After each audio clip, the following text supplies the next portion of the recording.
Hello friends, ಎಲ್ಲರಿಗೂ ನನ್ನ YouTube ಚಾನಲ್ಗೆ ಸುಸ್ವಾಗತ.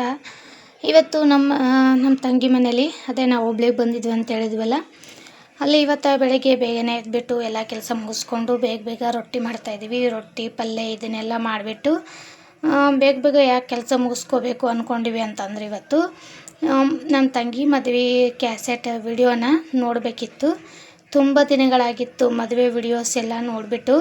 ಅದಕ್ಕೋಸ್ಕರ ವಿಡಿಯೋಸ್ನ ನೋಡಬೇಕು ಇವತ್ತು ಹಾಕ್ಬಿಟ್ಟು ಅಂತೇಳ್ಬಿಟ್ಟು ಎಲ್ಲ ಕೆಲಸನೂ ಬೇಗ ಮುಗಿಸ್ಕೊಂಡು ಎಲ್ಲರೂ ಕೂತ್ಕೊಂಡು ವಿಡಿಯೋ ನೋಡೋಣ ಅಂತೇಳ್ಬಿಟ್ಟು ಬೇಗ ಕೆಲಸ ಮಾಡ್ತಾಯಿದ್ದೀವಿ.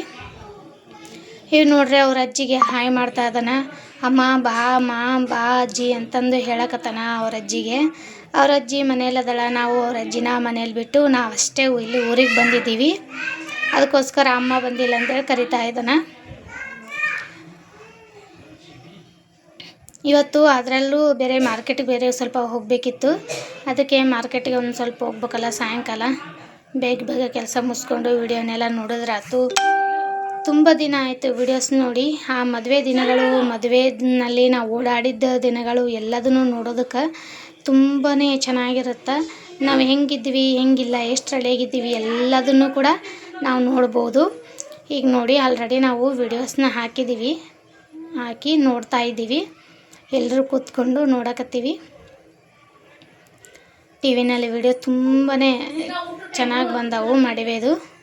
ನಾವಂತರೂ ತುಂಬಾ ಮದುವೆಯಲ್ಲಿ ಓಡಾಡಿ ಸಖತ್ ಎಂಜಾಯ್ ಮಾಡಿದ್ವಿ. ನಮ್ಮ ಮನೇಲಿ ಮದುವೆ ನಮ್ಮ ತಂದೆಯವರು ಮಾಡಿಕೊಟ್ಟಿದ್ದು, ನಮ್ಮ ಅಪ್ಪರ ಮನೆ ಮುಂದೆ ಮಾಡಿಕೊಟ್ಟಿದ್ವಿ. ನಾವು 3 ಹೆಣ್ಮಕ್ಳಾಗಿದ್ದರಿಂದ ಲಾಸ್ಟ್ನೇ ಮದುವೆ ಮನೆ ಮುಂದನ ಜೋರಾಗಿ ಗ್ರ್ಯಾಂಡಾಗಿ ಮಾಡೋಣ ಅಂತ ಮಾಡ್ಕೊಂಡ್ವಿ. ಅದು ಲಾಕ್ಡೌನ್ ಇತ್ತು. ಲಾಕ್ಡೌನು ಮದುವೆ ಮಾರನೇ ದಿನವೇ ಲಾಕ್ಡೌನು ಎಂಡ್ ಆಯಿತು. ಅವತ್ತಿನ ದಿನವೇ ಹಿಂದಿನ ದಿವಸ ಆದರೂ ಜನರು ಬರ್ತಾರೋ ಇಲ್ಲೋ ಅಂದ್ಕೊಂಡಿದ್ವಿ. ತುಂಬಾ ಜನರು ಬಂದರು.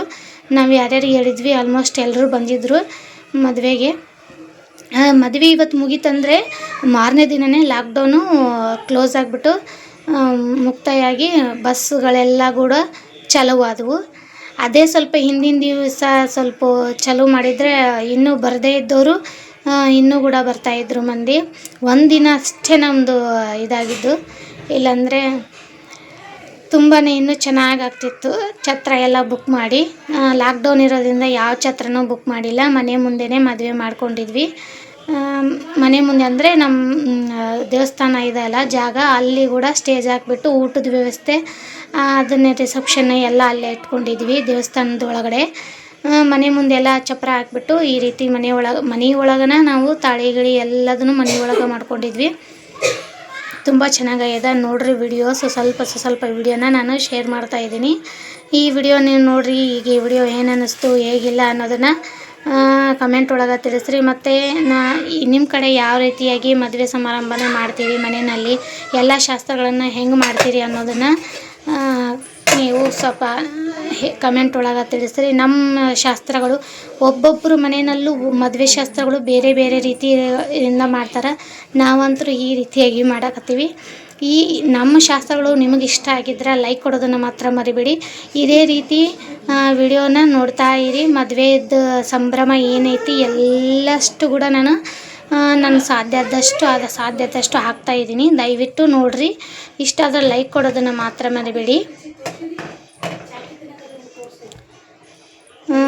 ನೋಡ್ರಿ, ಎಲ್ಲರೂ ಕೂಡ ಎಷ್ಟು ಚೆನ್ನಾಗಿ ಗ್ರ್ಯಾಂಡಾಗಿ ನಾವಂತೂ ಸಖತ್ ಎಂಜಾಯ್ ಮಾಡಿದ್ವಿ. ನಮ್ಮ ಮನೇಲಿ ಬಂದಿರೋ ಮೊದಲನೇ ಫಂಕ್ಷನ್ ಅಂತ ಹೇಳ್ಬೋದು. ಯಾಕಂದರೆ ನಮ್ಮ ಎಲ್ಲವೂ ಗಂಡನ ಮನೆಯಲ್ಲಿ ಮದುವೆ ಆಗಿರೋದ್ರಿಂದ ತವ್ರ ಮನೆಯಲ್ಲಿ ಇದೇ ಫಸ್ಟ್ ಮದುವೆ.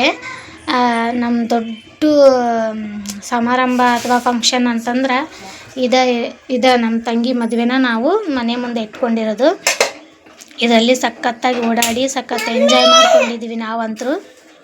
ಒಂದು ರೀತಿ ಚೆನ್ನಾಗಿರುತ್ತೆ ಮದುವೆ ಸಮಾರಂಭಗಳೆಲ್ಲ. ಹಿಂದಿನವೆಲ್ಲ ನಾವು ಇವಾಗ ಮಕ್ಕಳು ಆದಮೇಲೆ ನಮ್ಮ ಮದುವೆ ವೀಡಿಯೋಸ್ನೆಲ್ಲ ನೋಡಿದಾಗ ತುಂಬಾ ಎಷ್ಟು ಚೆನ್ನಾಗಿ ಅನ್ಸುತ್ತೆ. ಅವಾಗ ಹೇಗಿದ್ವಿ ನಾವು, ಇವಾಗ ಹೇಗಾದ್ವಿ, ಅವಾಗೆಲ್ಲ ಹೆಂಗೆ ಓಡಾಡ್ತಿದ್ವಿ, ಇವಾಗ ಹೆಂಗದೀವಿ ಅನ್ನೋದು ಒಂದು ನೆನಪಾಗುತ್ತೆ ನಮ್ಗೆ.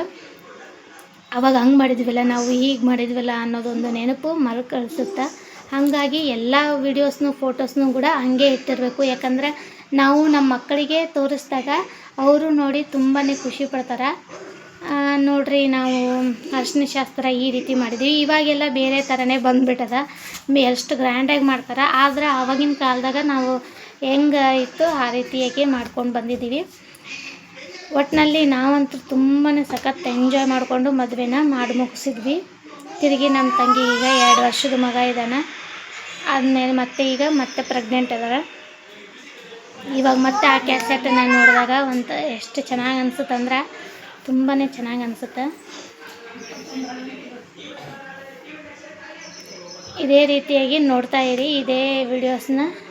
ಆದರೆ ಲೈಕ್ ಕೊಡೋದನ್ನು ಮಾತ್ರ ಮರಿಬೇಡಿ, ಯಾಕಂದ್ರೆ ಎಷ್ಟು ಕಷ್ಟಪಟ್ಕೊಂಡು ವೀಡಿಯೋಸ್ನೆಲ್ಲ ಮಾಡಿರ್ತೀವಿ. ನಿಮ್ಮದೊಂದು ಲೈಕ್ ನಮ್ಗೆ ಎಷ್ಟು ಖುಷಿ ತಂದು ಕೊಡುತ್ತಂದ್ರೆ ತುಂಬಾ ಖುಷಿ ತಂದು ಕೊಡುತ್ತೆ. ಲೈಕ್ ಕೊಡೋದನ್ನು ಮಾತ್ರ ಮರಿಬೇಡಿ. ಇದೇ ರೀತಿಯಾಗಿ ಕಂಟಿನ್ಯೂಸ್ ಆಗಿ ವೀಡಿಯೋಸ್ನ ನೋಡ್ತಾ ಇರಿ.